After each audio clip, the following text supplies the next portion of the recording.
We're here today because yet another one of our brothers has been savagely slaughtered in the streets by the very institution that is supposedly here to serve and protect us. Because Michael Brown supposedly fit the profile of a black male allegedly stealing from a local store, he was profiled and detained. Michael Brown was unarmed and complying with the officer's commands. He surrendered by putting his hands up after he had already been shot at. And Michael Brown pleaded for his life with the officer.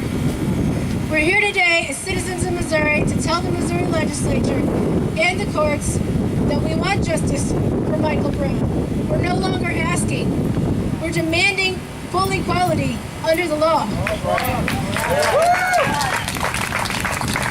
Many people in our generation seem to think that racism is a thing of the past.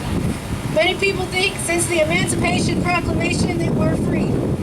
They think because of the Supreme Court ruling in 1954, Brown v. Board, that we're fully able to integrate. During that time, white protests escalated into violence. As a result, President Eisenhower dispatched federal troops to protect the black students. Some think since the Civil Rights Act of 1964 that banned discrimination on employment practices and public accommodations, we're now free of discrimination and segregation. They believe because of the Voting Rights Act of 1965 that supposedly restored and protected voting rights of African Americans, that we're free to vote. Yet we know a system of oppression is in working order. Today we see attempts of voter suppression. We see a system permitting fair housing, fair lending, integration, and other forms of inequality. Politicians turn a blind eye to the slaughter of black men. It's open season on black men in America. This is a part of a system of oppression of black people.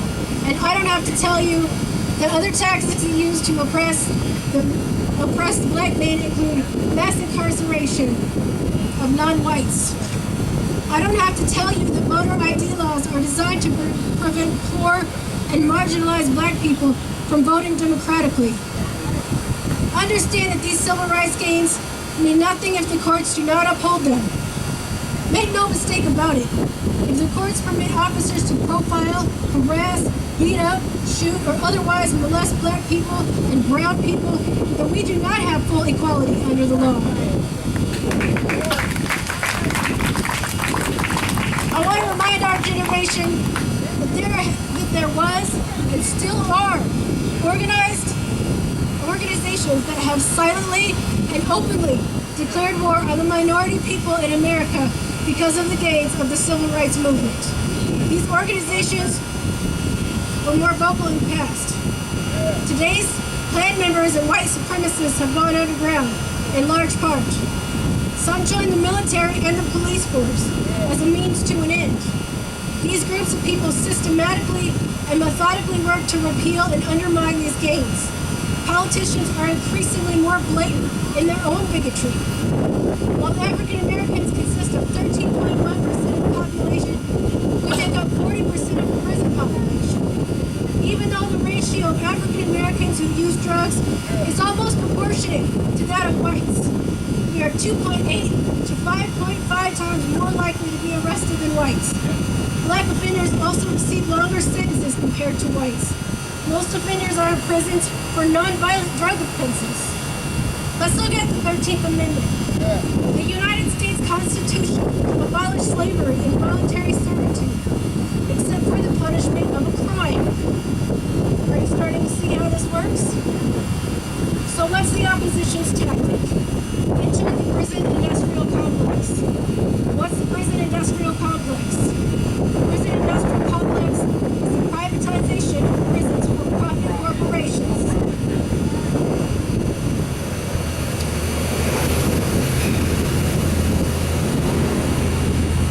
Sorry, bear with me. Inmates work for free in these prisons.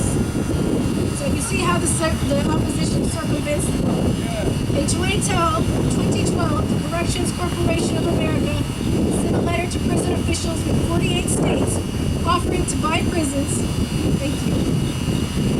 Oh, okay, so they were offered to buy prisons in the States in exchange for 20-year management contract and a guaranteed occupancy rate of 90%. The Corrections Corporation is the largest private correction company in the U.S. and manages more than 67 facilities with a design capacity of 92,500 beds. Maya Angelou told us, if someone shows you who they are, believe them the first time. So let's all admit that there is still a segment of the white population that would love nothing more to put blacks back in shackles. We've marched, we've rallied, we've prayed for decades for full equality. It's time to stop talking about these issues and get serious about organizing for real. The opposition is organized, and we have to get organized. If you don't know how to do that, find a local organization to join or start your own. Make sure that you contact other small organizations and collaborate with them. We passed around flyers for Occupy KC. If you're interested in working with us, please email joinokc2.0@gmail.com and find out when our meetings are and where they are. What we do is focus on talking about taking direct action to solve human rights issues and other issues. Right now, we have a petition to make all Missouri police officers wear cameras during their shifts. This also includes correctional officers. So please go to our Facebook site. We're in the process of getting state approval for the official petition. So watch out for that. Call your representatives and ask them to get approval for HB 1699, which calls for the same thing. We need to ask them to get it out of committee and onto the floor for discussion. By organizing, we're doing the very thing that the opposition has systematically worked to keep us from doing. Seize this moment. Take a stand to make a difference. Dare to imagine what we could do. Thank you.